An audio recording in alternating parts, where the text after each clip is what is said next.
ความตลามันเจ้าเป็นเอ็นแห้งลูกกระปัดมันเจ้าเป็นอันแลงเนื้อพัวเนื้อสากเขาตั้งเฮาไปอยู่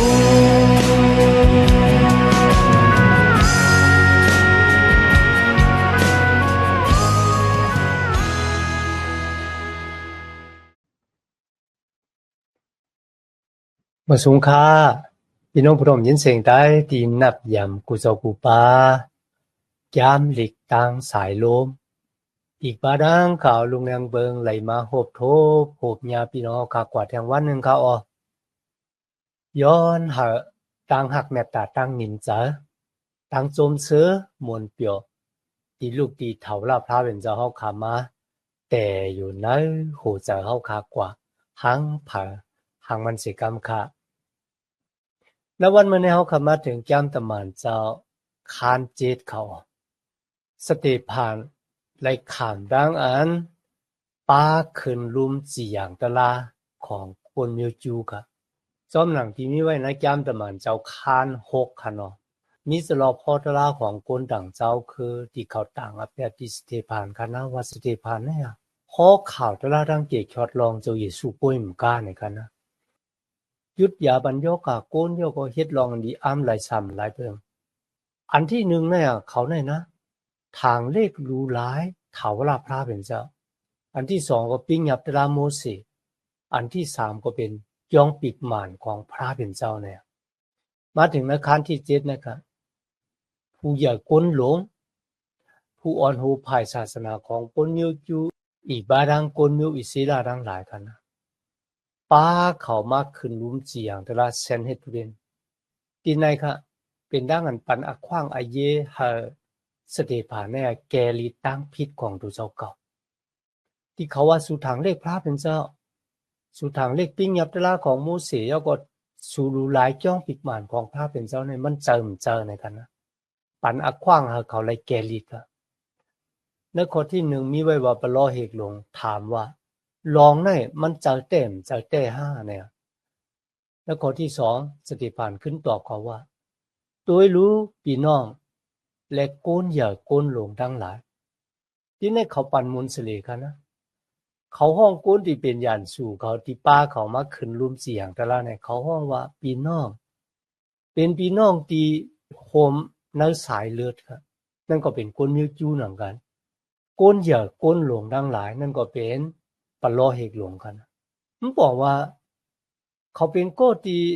มีตั้งเย็นแง่ก็เหมือนกันครับผู้จักที่แต้มที่สุดหรือฉะนั้นเหมือนกันแล้วอขิงที่เปิ้นต่างอเปียต่อเขาว่าเขาเนี่ยเป็นยานสู่ปุ้ยก็เขาไม่นับว่าเปิ้นดังก็เนี่ยเป็นยานสู่ของเขากำลังสุดเขาขาดได้หันว่าคนใจก็ในกันนะเป็นโกที่จุนอาสาปุนดาตั้งอยู่มาดเนื้อเจ้าเยซูของเขาก็อันดังสุดเนื้อเจ้าของเจ้าเยซูคริสต์กันนะพี่น้องค่ะมีคนไหลปันดังหันถึงในกันเลยชื่อเจ้าของพระเป็นเจ้าติดขึ้นอย่างเหมือนสูงเนี่ยกำนำในมันเตะจ้าที่หนุ่มหายใจยิงมันนั่นเลยเตะจ้าที่ก้นเท่าเนี่ยครับคืออันนี้ก็เขาก็ไม่เทียงเนาะเมื่อเขาขาดด้วยสติผ่านเนี่ยก็เป็นก้นหนุ่มหรือฉะนั้นก็ค่ะซ้อลูกก็เป็นก้นหนุ่มเหมือนกันค่ะนะก้นเจอไหนค่ะนะเขามีจู่เกจูวิ่งเงินหมดจังของพระเป็นเจ้าวิ่งเงินของพระเป็นเจ้าเจ้าเขาเต้ๆว่าก้อยกาที่ในเขาขาดที่ไรหันว่าสติผ่านแต่ปอลูในค่ะนะเขาดังสองก็ไล่หันกันปอกเหลวกันนานก้อยค่ะไล่หันกันนั่นอักขิงที่ดังสองก็เนี่ยเป็นญาติสู่กันนั่นอักขิงนั่นก็แปลว่าโซลูเนี่ยที่เขาอยู่ในตั้งรับสิ่งจอมหลังที่เขาเลยเตรียมไว้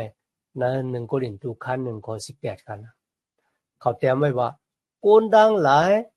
ตีตึกเตะไล่ทบตั้งดูแล้วนั่นนะเขาด้วยหันเสาลักว้ามือเนี่ย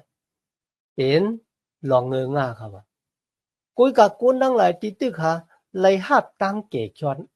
ซ้ำหันว่าเสาลักว้ามือของเจ้าเยซูคริสต์นั่นนะเป็นอาณาตันคูของพระเป็นเจ้าดีอันแต่กันนะพี่น้องค่ะแต่จะเอาข้อที่3กว่าในกันนะมันเป็นดังอันลืมขึ้น นั้นก็ซ้ำขึ้นศึกปืนของกลมิวอิสราแต่จะเอาอับราฮัมพี่น้องค่ะเนื้อลองดังที่สติพานที่ซ้ำขึ้นที่ลืมขึ้นในค่ะนะสติพานที่ให้กลมิวจูเขาเลยด้วยหันว่าเนื้อตรงวงเกกางกลมิวอิสราเนี่ยพระเป็นเจ้าเลือกเก็บเขามาเป็นโกนของพระเป็นเจ้าเสดาก็โกยกะมีโกนกำเอที่ซื่อๆโยๆต่อพระเป็นเจ้าในเราก้นกำเอกนะมันจะก้นกำน้ำว่ากาปานแล้วเนี่ยลองในก็เขาก็ถูกหลีเห็นผู้เหมือนกันที่แต่มันค่ะมันจะนักกาปานนั่นเว้ยกาปานในก็เหมือนกันค่ะเนื้อจื้อเจ้าของจุยสู้เนี่ยเขาขาเลยหันว่าหลายจื้อเจ้ามีก้นน้ำแต่น้ำว่าก้อยกะก้นที่สื่อโยต่อจุยสู้นั่นนะมีกำเอกพี่น้องว่าจะเต็มจะเตะนั่นลองเนี่ยก้อยกะเป็นจริงก็เขาขาก็รู้เลยสุดต้องปะย้อนหาลูกหลังตะปีของพระเป็นเจ้าเนี่ยสื่อโยต่อพระเป็นเจ้าโดยดังนั้นหากมันเจ้าอยู่สิกูยำมันเจ้าเยาก็สื่อโยต่อมันเจ้าเสียงสุดมักโหจ้าเอ็นแห้งและงานปัญญาของเฮากันเนาะทีนี้ครับพอได้อ่านดังเสียงดังหมดเนี่ยมันมีอยู่60ข้อลีๆครับแต่มันเจ้าคัน7คันนะกุ้ยก็เฮาขาเดียวเป็นหูมันนั่นก็สเตฟานได้แกลิดตั้งพิษที่เปิ้นต่างอเปียติเขา3รอง1หาว่าเขาในทางเรียกพระเป็นเจ้าสติพานว่าข้ามทางเรียกพระเป็นเจ้าเขาลาถึงพระเป็นเจ้าห้องปู่หมอนเฮาอับราฮัมออกเสเมืองของกวนเคียนเดในคณะสติพานลาถึงรองตั้งอันพระเป็นเจ้าเลือกเก็บเอาอับราฮัมพระเป็นเจ้าห้องเขาออกซึ่งจึงวันเมืองที่เขาอยู่นั่นย่อก็ปาเขามาที่เมืองคณาอันพระเป็นเจ้าปันกติสจาที่เขา3เมียวค่ะนะ1เขาที่เฮาสูเนี่ยเป็นชื่อเจ้าคือมาเจ้าคืออย่างแทงเจ้าคือหนึ่งสูได้เป็นผู้ก่อตั้งพวกตั้งอันที่2ค่ะนะเขาที่เฮาแลนลินคณาอันเนี่ยเป็นอมวยลูกหลานของสูอันที่3นั่นก็โกนดังกำผาโลกาเนี่ยกูเจ้าคือกูกับกูปานตีเลยหาเอาพรดีมังกลาตั้งเกกชอดมาดังจื้อจัดเจ้าคือของสูมันบอกว่าเจ้าเกกชอดเนี่ยที่มาเกิดในจื้อจัดเจ้าคือของเขาที่ไหนคะนะพระเป็นเจ้าว่าอับราฮัมได้มีลูกน้ำเหมือนเจ้าหนังเรือนลาวในกลางเฮาและเหมือนเจ้าหนังเม็ดซ้ายยิ้มน้ำบางหลายกุ้ยกะเนาะขิงให้ค่ะกติสจาที่ว่าเขาได้มีลูกนั้นมันนำมีค่ะก็บ่ว่ามีเขาเป็นมันนางจาลาค่ะนะหรือสินั่นก็แลนดินคณะอันที่เป็นอมวยของสูเนี่ยตั้ง2เมียวเนี่ยเขาไปเลยหาบลูกก็ไปมีแลนดินที่เขามาอยู่นั่นก็จะเป็นของเขากุ้ยกะเขาย่างมีดังยุ่มยำในกติสจาของพระเป็นเจ้าลีอามแต่ตั้งยุ่มมาของอับราฮัมนะครับนะที่ในสเตฟานไลลาดนี้โกนดีอยู่ในลุ่มจีอย่างตะลาในว่าพี่น้องเอ้ยนะครับนะเพราะว่ามีพระเป็นเจ้าบ่ไหนจังโกนมิวอิสลามมีคาก็มีก็เพราะฉะนั้นพระเป็นเจ้าเป็นผู้ใหญ่แม่เลยสูงสุดที่เลือกเก็บเอาอับราฮัมที่เป็นปู่หมอนเฮามาย่อก็ปันพรดีมังลาที่เขามีลูกอิจากยากุบตัวบ่ถึงโยเซฟย่อก็ไล่ค่ายเขากว่าอยู่ในเมืองอียิปต์โยเซฟก่อนต่างเอากันนะก็เปิดก็ที่เป็นปีไอเนี่ยมีจะขี้เกเฮตาเขาย่อก็ขายเขากว่าปุ้ยกับเขาเลยกว่าเป็นหลวงปองจึงก็ติดตามจมุนเยอะคุณคำเมืองอียิปต์วายสินั่นก็ห้องเอาคนมิวอิสราที่เป็นพี่น้องของทุเจ้าเก่าเขาก็อยู่ในเมืองอียิปต์โกนก็นำมาว่าสินั้นโกนจูบในค่ะเลยตายกว่าเพราะการลูกหลานของเขาใหญ่เพนำขึ้นมาคุณโอคัมที่ขึ้นมาอุปเมืองอียิปต์เนี่ยอำหูซักตั้งอันโยเซฟยามเฮ็ดกลุ่มเกซูปันเมืองอียิปต์จังหนังเขาหูเขาขี่เน็กเต็กเต็งคนมิวอิสราให้เขาเป็นขี้คาข้าวตั้ง4 ปาก 30 ปีติแต่มันค่ะสเตฟานลาดว่าพระเป็นเจ้าลาดนี่ลองในไหวอ่อนดังที่อับราฮัมเยาว่าแต่มีสังปอปอกเป็นมาในจืดจัดเจ้าคือมิวอิสราที่ไหนนะครับพระเป็นเจ้าเลยยินเสียงห้องของกลมิวอิสรา มันจะก็เปิดก้นมิวอิสิลาเป็นก้นดีมันจะก็เปิดก้นมิวอิสิลาเป็นก้นที่มีตั้งหักตั้งอยู่สิกูยำพระเป็นเจ้ามันเจ้าเนี่ยกูกับที่พระเป็นเจ้าที่มาจอยเขาเนี่ยมันเป็นเลยตั้งหักของพระเป็นเจ้ามันนั่นเลยอยู่ที่ก้นมิวอิสิลาเนี่ยครับในสติผ่านใครหนีเขากันนะว่าเสียนั้นโมเสสก็เกิดมาคุณหัวค้ำป้าในค่ะนะเขามีลูกในเขานั่นค่ะลูกยิงของเจ้ามุนเดียคุณหัวค้ำมึงอียิปต์กันนะเก็บเอาโมเสสเนี่ยเป็นลูกเลี้ยงของมันเป็นลูกเก็บมันนะครับก็เพราะฉะนั้นโมเสสเลยเห็นหูสติปัญญาการมีในเมืองอียิปต์ค่ะเมืองอียิปต์จะไงครับเมืองอียิปต์เป็นสิ่งจึงวันเมืองที่ขึ้นกับขึ้นป่านกันนะพี่น้องค่ะตัวพีระมิดก็หัวอามาจะเป็นรองเคมีคอลอามาจะเป็นรองป้ายปัญญาตัวหนังเขาหมอนับอ่านแต่จะเอาลินเมืองก้นกว่าถึงกลางวันเนี่ยแต่มีหมอกหลายลักนะครับก็เพราะฉะนั้นเป็นสิ่งจึงวันเมืองที่ขึ้นอย่างโมเสสก็เลยเห็นหูปัญญาของก้นจันสูงครับก็ว่าปัญญาในกาปานนั่นนะมีอยู่ในว่างหอกันนั่นเว้ยไปการเมืองไปการซึก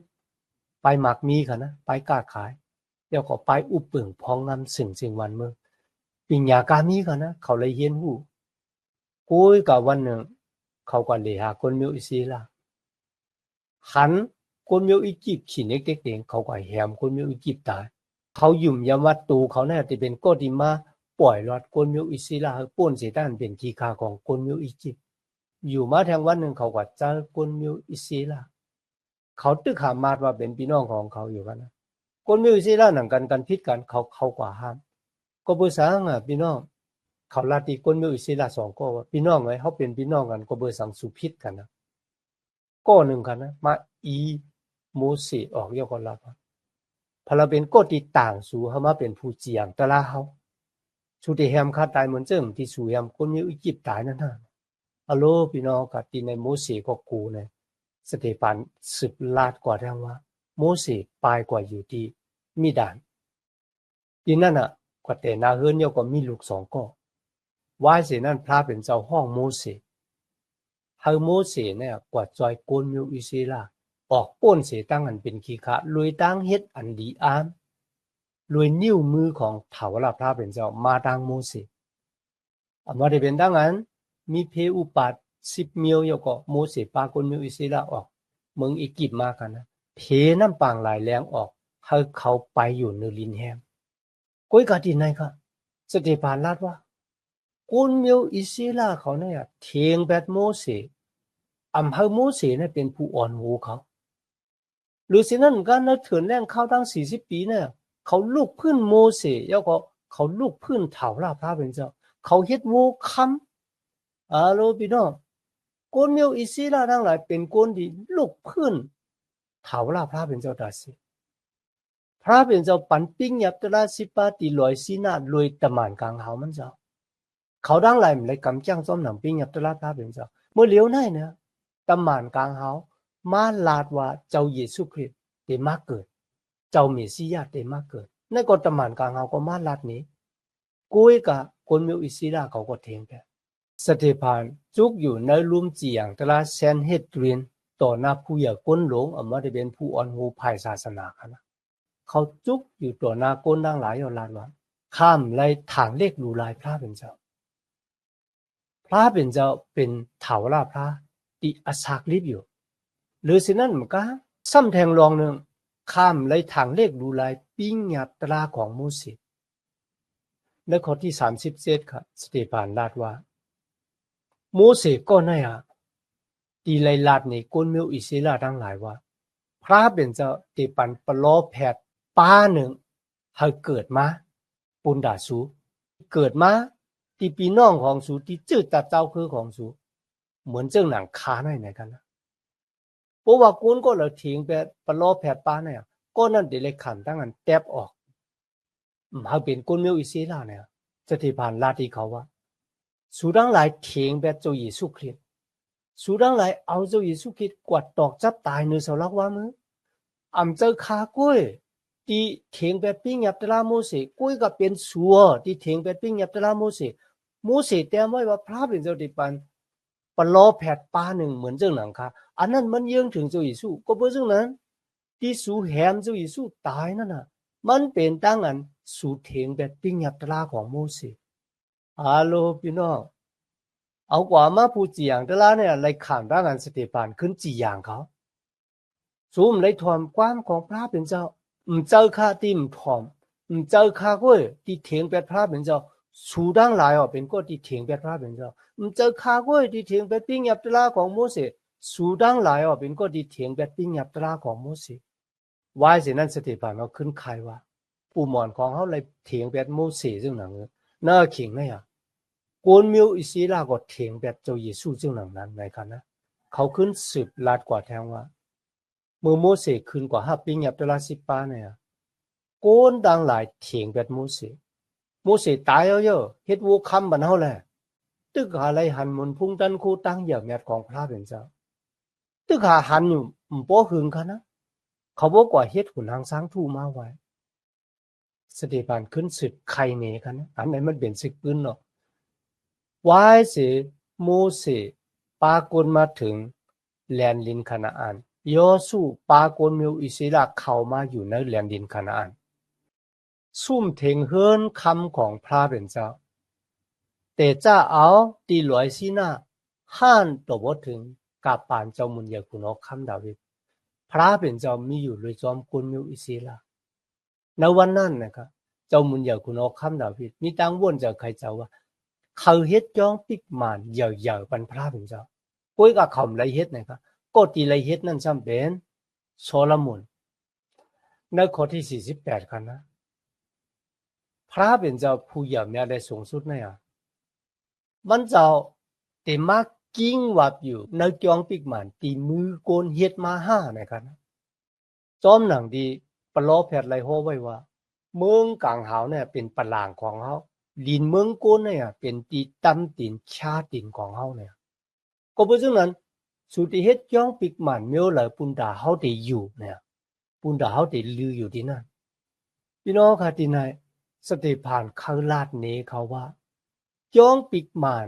ที่สูว่าข้าถังเลขดูหลายนั่นน่ะข้ามเลยถังเลขดูหลายก้อยกาที่เจ้าเยซูลาดว่าเฮายาจ้องปิกมานในเย้ามันจะได้ขึ้นแต่ตังปกตังในข้าวตัง3 วันนั่นน่ะวายเสียเจ้าเยซูตายในเสาลักว่ามือ3 วันมันจะลูกกระดังตายขึ้นที่มานั่นแหละโกนกูก็ตีอยู่มาตั้มจะในเจ้าเยซูคริสต์เนี่ย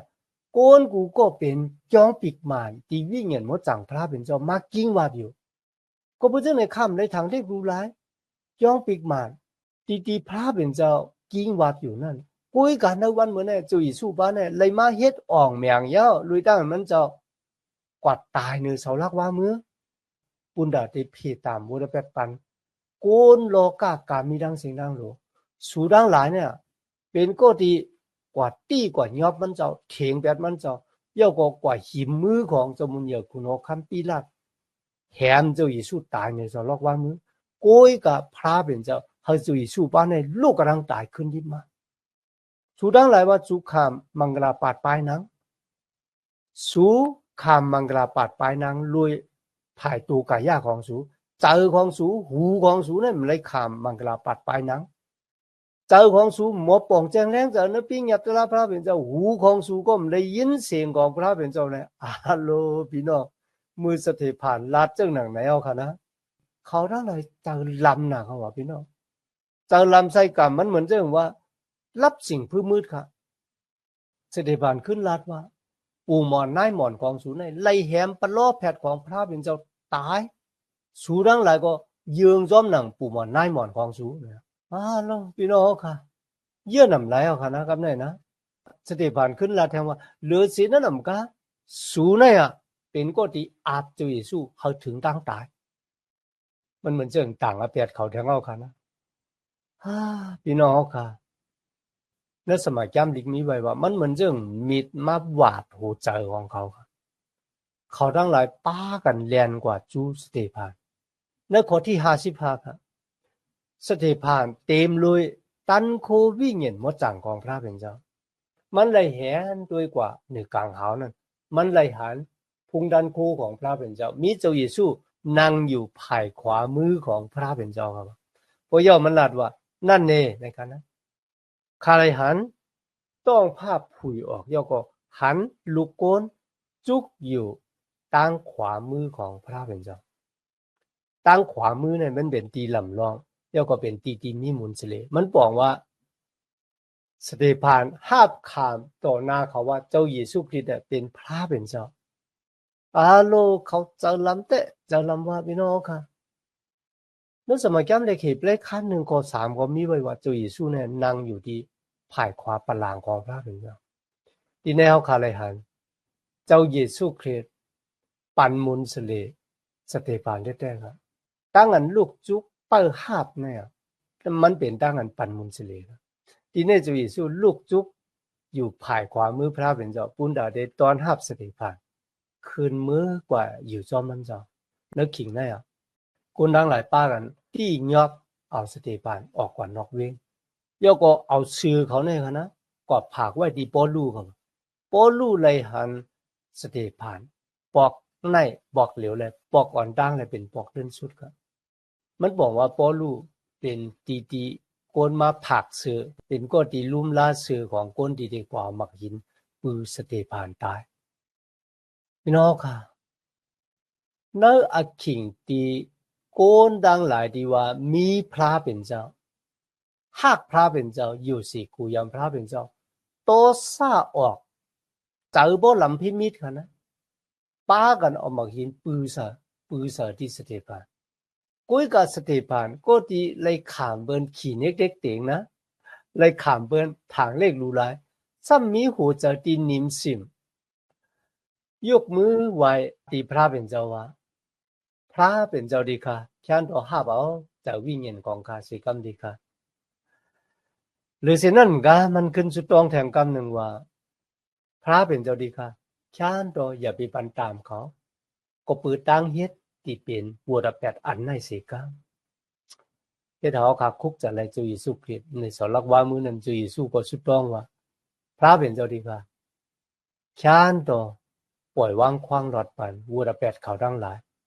ที่เขาเฮ็ดนั่นก็เปิดเขาหู้ในใครพี่น้องค่ะมีดังนั้นต่างกิจูพระเป็นเจ้าอย่างนั้นเด็ดมีเสียป้าหนึ่งมีตังวนจากใครจากเรื่องนั้นไหมครับมือสติพานแหนขึ้นกว่าเนื้อกลางย่อลาดว่าเขาไล่หันเจ้าเยซูคริสต์นางอยู่ภายขวามือของพระเป็นเจ้าในนั้นปอลูก็ในค่ะที่ไปแล้วอยู่มาตั้มใจในจุยสู้นั้นมันก็แหนขึ้นกว่ากุยกับมันมหานิสังเสมียวก็เป็นเรื่องหนังนั้นค่ะนัตมันเจ้าค้านเจ็ดในกันนะโกนมิวจูอีกบาดังผู้ใหญ่ก้นหลวงของก้นมิวจูที่เขาต่างอแปดสเตฟานหนึ่งสเตฟานอัมโยสีกูยำพระเป็นเจ้าสองสเตฟานทางเลขรูลายปิญญาตราโมเสสามสเตฟานทางเลขรูลายย่องปีกหม่านของพระเป็นเจ้าเนี่ยเอากว่ามากกันนะโกนมิวจูเป็นก็ดีไลขามร่างนั้นสเตฟานเป็นผู้ที่สี่อย่างเขาลองในเลยสอนเขาเขาหูว่าเพราะว่าเขาขามีหูจะแข็งบนไหนจังหูเขาขาดเต็นหนกเจอเขาขาแข็งก็ไม่กล้ากันนะหูเขาขาดเต็นหนกอมทอมยินนำคำตราพระเป็นเจ้าอมจักโมเพว่าอันละหมานอันละคิดเหมือนเจ้าหนังผู้อ่อนหูภายศาสนาคนมิวจูเนี่ยลองดังดีสติผ่านลาดถึงเนี่ยมันเป็นลองหมานแมนซีใจกามีดังเสียงดังหลวงกุยกะมือหูใจของเขาแข็งหูของเขาก็หนุได้ยินเสียงของพระเป็นเจ้ากุยมันก็เฮ็ดบัวแปดต่อพระเป็นเจ้าลองในเขาขาหลุเลยไว้สติมือมีโกนมาลาดถึงลองตั้งเฮ็ดลองตั้งลาดตั้งหยุบย้อมที่มีในจุดตาสาของเขาเนี่ยเขามีหัวใจแค่แต่ความด้วยมาวนจากใครใจด้วยอย่าไปกูซุ้มเฉลหน้าตาป้อจือก็เอาป้อเว้าก็แปดเลยเขาค่ะติดป่นหลอดเสียตั้งอันเฮ็ดวัวแปดต่อพระเป็นเจ้าเดี๋ยวก็เขากัดติเลยครับตั้งเกียรติติเลยครับตั้งโจมซื้อมนเปียวเลยพรลีมังกรที่ลูกที่พระเป็นเจ้ามากเขาออกมีดังนั้นตั้งเกจูพระเป็นเจ้ายันที่เขาขามาเห็นสมัยแก้มดีกว่าซ้อมกันเย้าตูกว่าในวันเหมือนในกะย้อนหาพ พรหลีมังกละตีลูกตีเถาละพระเป็นเจ้ามาโตขอดเปียวถึงณจุดอาสาของเฮาคักกว่าหังเผอหังมันสิกรรมค่ะมาสูงค่า